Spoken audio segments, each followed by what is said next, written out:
அஸ்ஸலாமு அலைக்கும் நண்பர்களே. சாட்டர்டே ஆஃப்டர்நூன் 11:30 மேலே தான் வீடியோ எடுக்க ஸ்டார்ட் பண்ணேன். ஸோ இன்றைக்கி பார்த்தீங்கன்னா வெந்தய ரசம் தான் வைக்க போகிறோம். என்னோடய ஸ்டைலில் வெந்தய ரசம் பார்க்கலாம் வாங்க.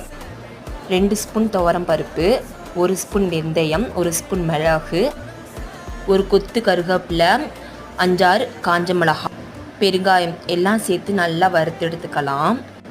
கொஞ்சம் நேரம் ஆற வச்சுட்டு மிக்ஸி ஜாரில் போட்டு பவுடர் பண்ணிக்கலாம்.